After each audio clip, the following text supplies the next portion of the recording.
자, 27쪽 이어서 송대 경제, 사회, 문화 보도록 하겠습니다. 자, 기본적으로 마찬가지입니다. 송나라와 관련된 자료를 주고 경제, 사회, 문화의 특징들을 선지로 제시하면 그것들을 파악할 수 있으면 되겠습니다. 자, 송대 경제입니다. 자, 꼭 송나라의 특징만이 아니고요. 과거부터 현재까지 쭉 시간이 지나 올수록 농업 생산량은 늘어나고, 그리고 잉여 생산물을 가지고 상거래가 활성화된다. 그리고 그것들을 이제 생산하고 거래하는 이 하층민들의 경제력이 향상되면서 이들이 문화를 점점 향유하는 이런 모습, 이렇게 연결이 될 겁니다. 자, 송대 경제 보시면 농업, 모내기법이 일반화되었다라는 것이죠. 기본적으로 모내기법이 일반화되면서 단위 면적당 생산량이 훨씬 늘어납니다. 자, 우리 한국사 시간에서도 다뤘죠. 기본적으로 잡초를 제거하는 김매기 과정에서 이 노동력이 크게 감소하더라라는 겁니다. 자, 그리고 남방 지역에서는 참파벼라고 하는 것이 도입돼요. 우리 가끔 급식에 나오는 이런 동남아 음식들, 그리고 때로는 뭐 태국식, 베트남식 이런 볶음밥 보면 되게 찰기가 없는, 되게 흩날리는 이런 쌀알들을 볼 수 있습니다. 그런 형태가 참파벼라고 보시면 되겠고요. 이런 참파벼들은 기본적으로 우리가 흔히 먹는 이런 쌀보다 생육기간이 짧습니다. 완전히 자라는 데까지 기간이 훨씬 줄어들어요. 그래서 1년에 2번씩 벼농사를 지을 수 있게 됩니다. 자, 우리 이모작이라는 얘기도 들어봤죠. 자, 이모작은 1년에 농작물을 2가지를 농사짓는 걸 말해. 그게 꼭 벼 2번은 아닙니다. 벼와 다른 곡식을 1가지 이렇게 하는 거다라고 보시면 되는데, 이기작이라는 거 기본적으로 벼농사만 2번이 가능했다라는 것. 자, 그리고 지금 이 송나라가 정강해변 이후에 남쪽으로 내려오면서 강남지방이 크게 발달했단 말이죠. 그래서 이 창장강 하류 지역이 송나라의 농업 생산력을 책임지는 지역으로 성장했다. 창장강 하류 지역이 최대 곡창지대가 되었다라고 해서 소호숙 천하족이라는 말도 나옵니다. 그러니까 이 송나라의 소주와 호주라는 지역의 곡식이 익으면, 숙성 잘 되면 천하가 풍족해진다라는 얘기죠. 그만큼 이 지역이 엄청난 곡창지대였다라는 것이고요. 자, 조금만 더 나아가서 뒤에 이제 명청시대에 우리가 다룰 텐데요. 명청시대에는 곡창지대가 상류로 이동합니다. 그래서 창장강 중상류 지역이 곡창지대가 된다.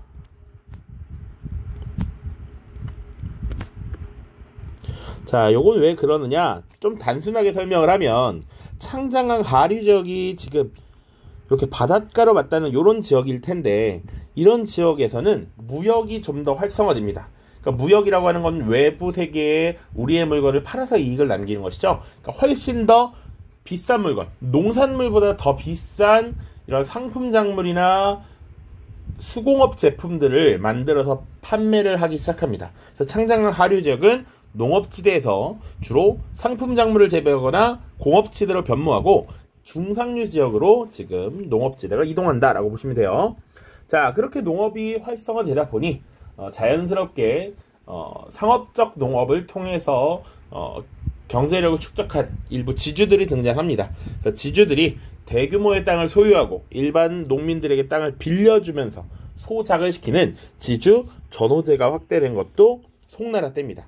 특히 이 지주들은 송나라의 지배층이었던 사대부 계층들이 주로 많이 지주로서 역할을 수행하고요. 일반 농민들이 소작농으로 전락하는 경우가 많았다라는 것이죠.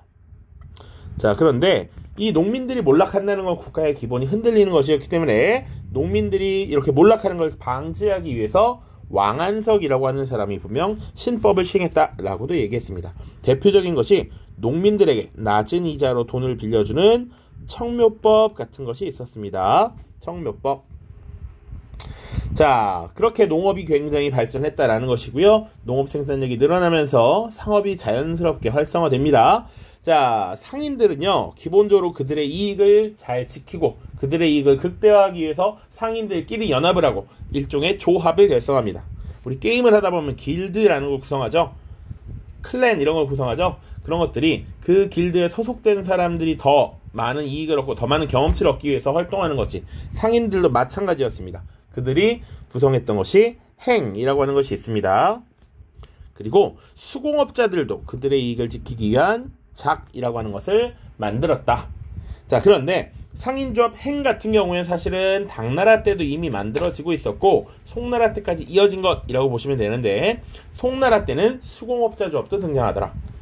자, 그리고 상업이 활성화되니까 화폐로서 동전이 제조됩니다. 이 동전이 주로 일본과 동남아에 많이 유통됐습니다. 특히 이 일본, 당시 일본은 우리 아직 다루지 않았지만 가마쿠라 막부라고 하는 정권이 들어서 있었는데, 이 가마쿠라 막부 시기에 송나라에 이 동전이 많이 유통되었다라고 기억하시면 되겠습니다. 자, 뿐만 아니라 동전은 무거워 지폐를 사용합니다. 종이화폐. 자, 종이화폐가 만들어졌는데 북송시대에 사용하던 종이화폐 보통 교자라고 하고요.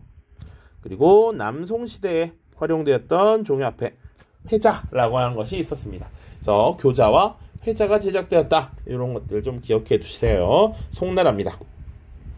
또 하나 봐야 될 것은 석탄 사용이 보편화되었다라는 겁니다. 자, 이 석탄을 사용하게 되면서 인류는 더 고온의 이 화력을 활용할 수 있게 되었고, 그러다 보니 더 강력한 철을 재련할 수 있는 기술이 발달했고요. 더 높은 고온에서 이 도자기를 구워내는 이런 모습들이 나타났다라는 것이죠. 그래서 지금 제철업과 도자기가 더욱더 발달했구나라는 것이지. 그러니까 특히 도자기 같은 것도 마찬가지예요. 제철도 마찬가지지만 더 고온에서 이것을 구워내고 단련할수록 더 강한 작품들이 완성이 되는 것이죠. 그래서 석탄 사용이 보편화되었다.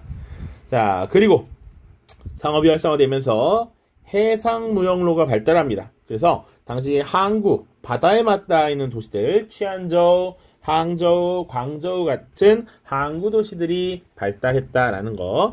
기본적으로 상업이 활성화되면서 무역이 늘어나게 되었는데, 또 하나 같이 기억해 두셔야 될 것은 당나라 때 분명히 탈라스 전투라는 것을 벌이면서 전투에서 패배했고요. 결국 비단길의 주도권을 빼앗겼다라고 이야기했습니다. 그리고는 이 송나라 때는 그 비단길의 주도권을 빼앗기면서 바닷길이 오히려 활성화되는 이런 모습들도 나타난다. 그러니까 바닷길이 활성화되었기 때문에 항구 도시들이 크게 발전했다라고 볼 수 있죠. 그리고 이것을 관리하기 위한 시박사라고 하는 것이 설치가 됩니다. 당나라 때도 있었고요. 이것이 지금 송나라 때도 이어지고 있고요. 심지어는 원나라까지 등장을 할 겁니다. 해상무역을 관리하는 관청이었다. 그래서 오른쪽 지도 조금만 더 보시면 지금 해안 도시들, 예를 들어 광저우, 취안저우, 윈저우, 항저우 이런 도시들, 특히 항저우는 남송시대의 수도이기도 했고요. 그리고 하나만 더 기억해 두자라고 하면 도자기들의 주요 산지 있죠? 특히 도자기로 유명했던 징더전이라는 거 이름 하나만 기억해 두십시다. 하나만. 자, 그 정도로 보시면 될 것 같습니다. 밑으로 내려가죠. 송대의 사회입니다. 자, 송대의 사회라고 하면 한 두 가지 정도만 기억하면 됩니다. 기본적으로 송이라는 나라 자체가 송태조 조광윤이 나라를 건국했을 때부터 강력한 문치주의라고 하는 것을 시행했죠. 그러니까 문관 자체를 중요시했고 과거제 자체가 강화되었단 말이죠. 그만큼 이 유학이 활성화되었다라는 것이고, 특히나 송태조 조광윤 때가 되면 황제가 직접 최종 시험을 주관하지 그 시험을 전시라고 했습니다. 그만큼 이 유학이 중요했고, 과거 시험을 통해서 관료로 진출하는 것이 당시 송나라에서 가장 출세하는 방법이었다. 자, 이렇게 유학을 공부하고 과거 시험에 합격해서 관료가 된 사람들, 이 사람들이 송대의 지배계층을 형성했는데 이들을 보통 사대부라고 합니다. 사대부. 자, 여기서 사라고 하면 기본적으로 학자라는 의미를 갖고요. 그리고 대부라고 하면 보통 관료입니다. 학자 출신 관료라고 생각하시면 돼요. 이들이 송대의 지배층이었다. 자, 그리고 송나라 때가 되면 조금 더 학문적인 성장, 발전이 이루어지게 되죠. 그렇게 등장한 것이 바로 성리학입니다. 성리학. 자, 기존의 훈고학에 대한 비판이 가해지면서 등장한 새로운 학문이었습니다. 그럼 훈고학은 뭐였습니까? 훈고학은 주로 한나라 때부터 한나라 때부터 당나라 때까지 유행했던 유학의 한 학풍이죠. 기본적으로 진나라 때 진시황의 분서갱류 이후에 당시 유학이 굉장히 침체되었고 이것을 회복하기 위한 과정에서 등장했다라고 보시면 돼요. 그런데 이 훈고학이라고 하는 것이 기본적으로 과거 시험을 위한 하나의 수단으로밖에 여겨지지 않게 되면서 이것이 현실적으로 학문의 기능을 상실했다라는 비판이 있는 것이죠. 그러다 보니까 이 학문이라는 건 모름지기 현실에 도움이 되어야 된다라는 것인데 그러한 과정에서 당시 남송시대 주희라는 인물에 의해서 신유학 혹은 주희를 당시 제자백가의 여러 사상가에 빗대서 주자라고 불렀기 때문에 주자학이라고 하는 학문이 쭉 한번 정리가 되고 하나의 학문으로 자리 잡게 됩니다. 주희에 의해서 신유학이 집대성되었다. 자, 이 성리학은요, 사실은 뭐 알아두면 굉장히 뭐 많이 쓰일 겁니다. 한국사에서도 언급이 되고, 동아시아사, 뭐 윤리화 사상 다 언급이 될 텐데 지금 철학 시간이 아니니까 남송 때 성리학이 등장했다 정도 보시고요. 이 성리학은 특히 대의 명분론과 화의론을 중시했다라고 보통 이야기합니다. 그러니까 대의 명분은 어떤 큰 뜻을 펼치기 위해 내세우는 이런 본분, 당연히 지켜야 할 것들 내세우는 것을 의미하는데 기본적으로는 실질적인 내용이라기보단 우리가 갖춰야 될 마음가짐이나 도리 이런 것들을 의미하는 겁니다. 정당성을 강화하기 위한 것. 그리고 화이론이라고 하는 것은 자 세상의 중심 중화와 그 주변 오랑캐를 구분하는 이론입니다. 그러니까 당시에 송나라가 어떻게 보면 중화 자신들이 세상의 중심이지만 어떻게 보면 오랑캐들에게 지금 계속 밀리고 힘든 상황이었어. 그런 상황 속에서 요새 말로 정신승리를 하기 위한 그런 측면이 좀 있었다라고 볼 수가 있겠죠. 대의명분론, 화의론을 중시했던 성리학이 남송시대 주희에 의해서 정리가 되었다. 그 정도로 정리합시다. 자, 그래서 여기서 화는 중화, 세상의 중심 중화, 그리고 이는 오랑캐 이자입니다. 우리 동이족이라고 할 때 우리 지금 우리를 동쪽의 오랑캐라고 중국에서 인식했던 것 기억을 할 수도 있고 못할 수도 있고 넘어가겠습니다. 송대 문화. 자, 기본적으로 가장 중요하게 볼 것은 여기 서민문화라는 부분입니다. 자, 뒤에 마찬가지인데요. 송나라 때도 그렇고요. 원나라 때도 그렇고요. 기본적으로 상업이 활성화되면서 이 상거래에 참여하는 농민, 수공업자, 상인계층들이 어느 정도 경제력이 향상되면서 그들이 문화를 향유하는 기본적인 이런 모습들이 나타납니다. 배경은 기타 서민의 경제력 향상이라는 것을 봐야 되겠죠. 자, 그래서 상업이 활성화되면서 도시가 성장합니다. 자, 북송시대 수도였던 카이펑, 남송시대 수도 항저우 같은 대도시들이 등장했다라는 것이고요. 서민 문화가 발달하면서 서민들이 즐길 수 있는 이런 노래, 연극 이런 것들이 발달합니다. 그런 것을 사와 잡극이라고 하는데 일종의 연극이라고 보시면 돼요. 사는 가사라고 보시면 됩니다. 가사와 연극. 자, 이런 것들이 유행합니다. 그리고 이런 것들을 공연하는 상설 연회장 와자라고 하는 것이 만들어지기도 해요. 시장 가운데 상설 연회장이 만들어지더라. 또 혹은 사람들의 살아가는 모습들을 그려낸 통속문학, 연애소설 이런 것들도 막 그려지더라 라고 하는 것인데요. 요 사와 잡극이 유행했다라는 게 과거에 기출선지로 한번 출연을 했었던 적이 있습니다. 잘 봐두시길 바래요. 자, 그 외 과학 보시면 화학, 화약, 나침반, 활판인쇄술 같은 것들이 있죠. 자, 흔히 뭐 중국의 4대 발명품이라고 하는 것들 중에 화약, 나침반, 인쇄술, 그리고 뭐 종이 이렇게 들어가는데 그 중에 3가지가 송나라 때 만들어졌다라는 것이죠. 그리고 역사 보시면 사마광의 자치통감이라고 하나만 기억해 두십시다. 우리 역사책 하면 기억해야 되는 게 한나라 때 사마천이 썼던 사기, 후한에 반고가 썼던 한서가 있는데 그것은 기전체였고요.